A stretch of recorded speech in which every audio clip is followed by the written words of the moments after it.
Vamos aqui agora para o exemplo 2. Né? Nesse exemplo aqui a gente continua tendo duas cargas carregadas com o mesmo sinal, tá? Cargas Q1 e Q2, só que agora elas estão conectadas a um fio, cada uma delas, né? E esse fio está conectado aqui a uma superfície, né? Um teto, certo?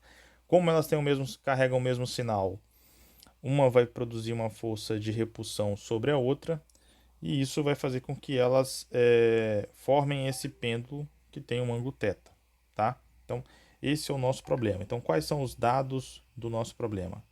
Primeiro dado, né? Vou escrever aqui. Dados. Primeiro dado é o seguinte. Temos a informação de Q1 e Q2, tá? Ambas são positivas. Sabemos também o comprimento do fio, tá? Todos têm o mesmo comprimento, e a gente vai chamar esse comprimento aqui de L, ok? E sabemos também o ângulo θ, tá? Com base nessas três informações, Q1, Q2, L e θ, aí só para destacar aqui, ó, Q1 também é igual a Q2, tá? Eles são iguais e ambas positivas. Assim, se eles são positivas ou não, aqui no caso vai ser pouco relevante, né? Porque se ambas fossem negativas também, seria um efeito de repulsão que geraria a mesma configuração que está descrita aí na imagem, tá? O que que nós queremos, o que que o problema quer saber? O problema quer saber o seguinte, qual que vai ser a massa M dessas esferas. A gente vai considerar que essa massa M, M1 e M2 de cada um, elas são iguais, então eu vou abreviar chamando de M só. Beleza? Eles vão carregar a mesma massa, correto? Então, esse é o nosso problema, tá? Temos aí duas esferas de mesma massa, com a mesma carga, conectadas a um pêndulo que produzem uma repulsão, né, uma com a outra e forma essa figura aí, forma esse ângulo θ ali, que é um dos pêndulos com a linha vertical, certo? Então, como é que a gente faz aqui? Qual é o primeiro passo que a gente tem que fazer? O primeiro passo é a gente analisar as forças que atuam sobre cada uma das esferas, ou em específico, como o problema é exibir uma simetria, se a gente analisar só uma das esferas vai ser o suficiente, tudo bem? Então, vamos aqui ao primeiro passo. Então, coloquei aqui, né? Analisando as forças que atuam sobre a esfera direita, vemos que o que nós podemos notar? Primeiro, sobre a esfera direita, que é a esfera Q2, a gente vai ter a força peso, que aponta para baixo. Vou colocar aqui, ó, Fp, certo?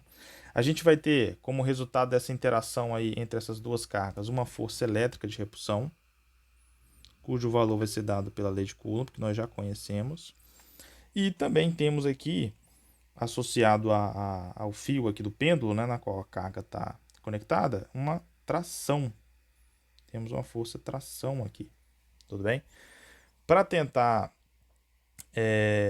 elucidar o problema, deixar ele um pouco mais claro, eu vou fazer um desenho dessas três forças aqui, ó, num plano cartesiano. Então, vou fazer aqui um plano x, y, onde essa carga Q2 ela está exatamente aqui, ó, no centro, na origem desse plano cartesiano.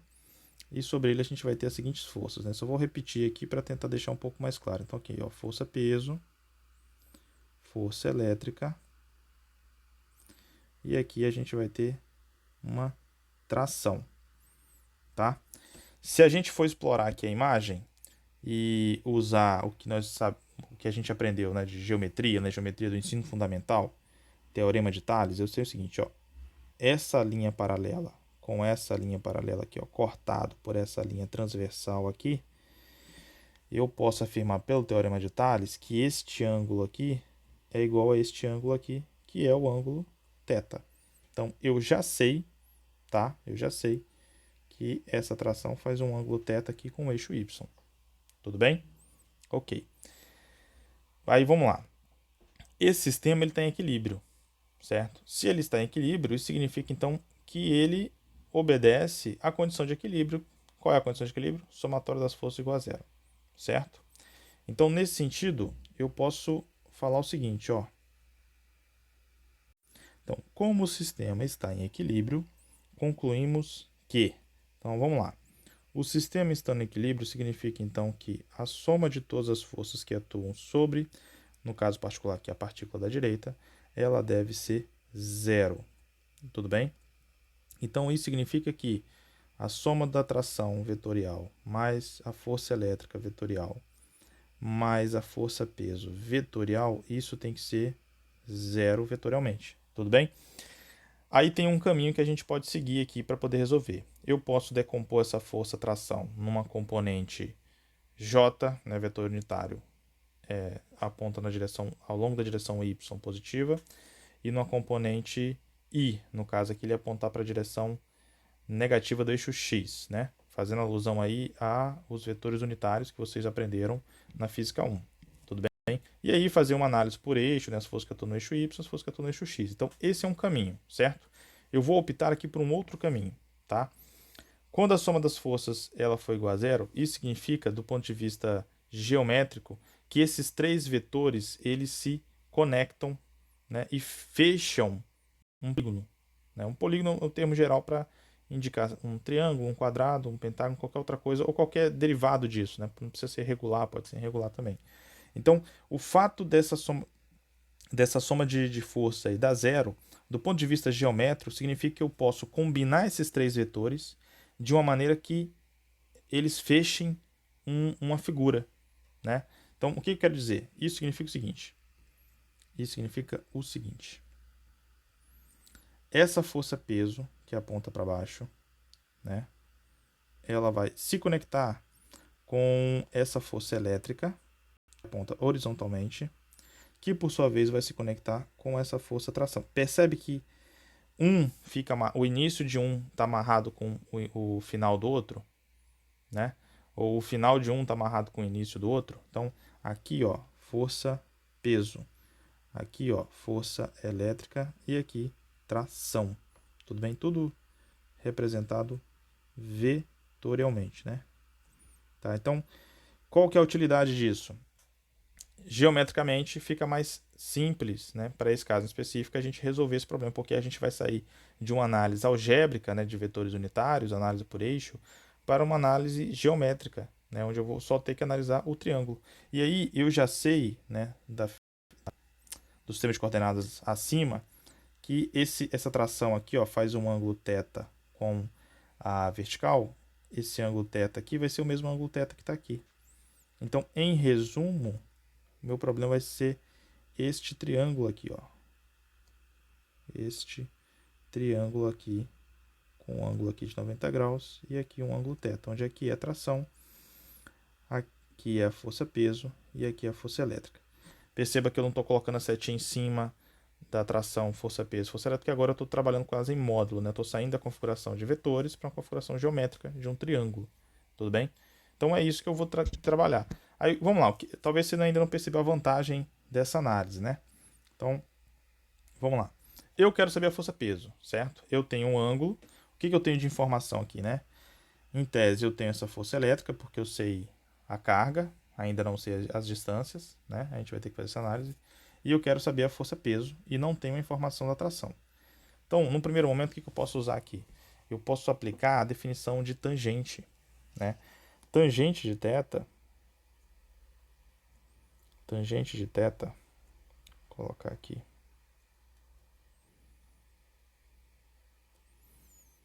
É o cateto oposto sobre o cateto adjacente. O cateto oposto é quem? Minha força elétrica. Cateto adjacente é quem? Minha força-peso. Quem que nós queremos saber? A massa. A massa vai estar onde? Na força-peso. Então, o que eu vou ter aqui? Olha só. Minha força-peso. Então, vai ser a minha força elétrica dividido pela minha tangente de θ.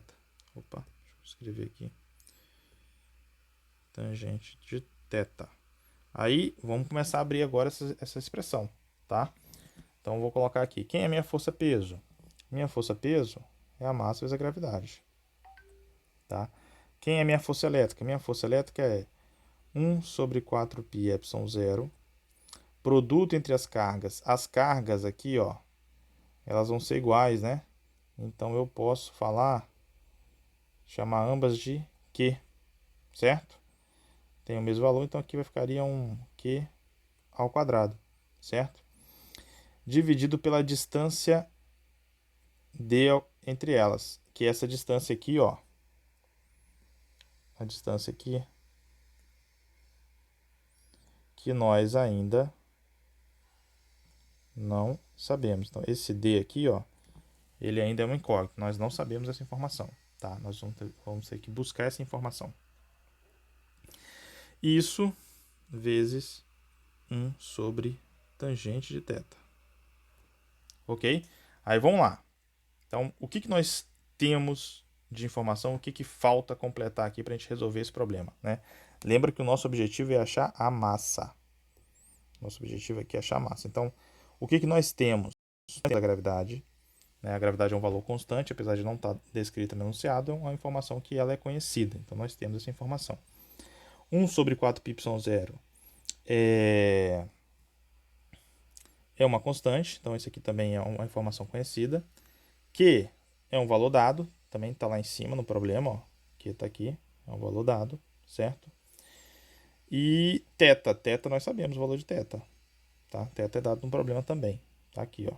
Θ está dado, certo?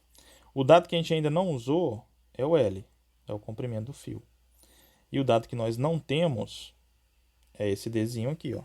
Essa distância entre as partículas, nós ainda não temos essa informação, tá?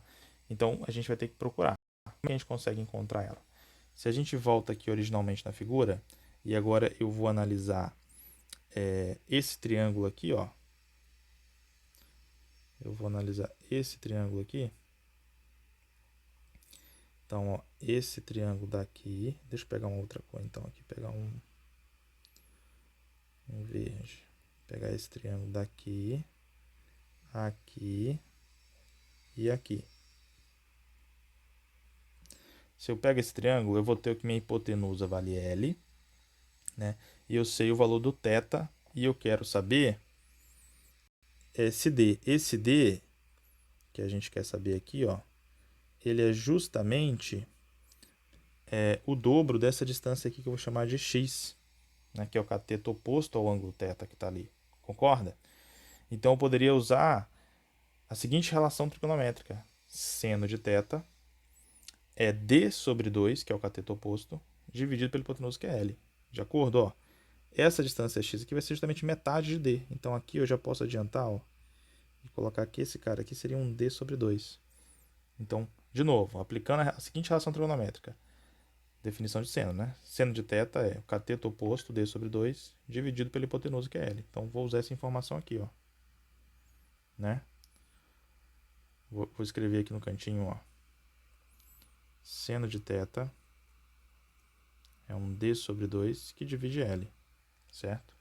Isso aqui a gente pode então escrever como sendo D é igual a um 2L vezes seno de θ. Então agora eu tenho a distância entre as cargas, entre as esferas, em termos dos dados do problema, porque L é um dado do problema e θ também é um dado do problema. Vou substituir a informação lá. Então o que eu vou ter aqui, ó? M vezes a gravidade, que é igual a 1 sobre 4πε0, vezes a carga ao quadrado, dividido pelo D ao quadrado. Quem é meu D? É 2L seno ao quadrado. Opa, ainda não, né? Quadrado ainda não. Seno de θ, isso tudo ao quadrado, vezes 1 sobre tangente. Esse 1 sobre tangente, eu poderia escrever ele como sendo cotangente, né? Que seria um cotangente de θ. E aí agora sim, ó, a minha massa, então, fica sendo 1 sobre 4πε0, que divide um g da gravidade, um q ao quadrado, que divide aqui um 4L ao quadrado, certo? Vezes um cotangente de θ, que divide um seno ao quadrado de θ. Isso aqui, se preferir, a gente pode ainda escrever como sendo 1 sobre 4πε0 g, q ao quadrado, sobre, ou melhor, vou até tirar esse g daqui, ó, deixar ele ali, para ficar constante separado. Vou ficar aqui um 4L ao quadrado g, vezes um cosseno de θ sobre seno ao cubo de θ. Então, essa é a minha resposta final. Então, tenho minha massa em termos de uma constante multiplicado pela carga, dividido pelo comprimento ao quadrado, 4, e a gravidade, multiplicado por um termo trigonométrico, certo? Onde o valor desse θ eu conheço, tá? Então, aqui está a nossa resposta em termos dos dados do problema, tá? Voltando aqui no início, ó, carga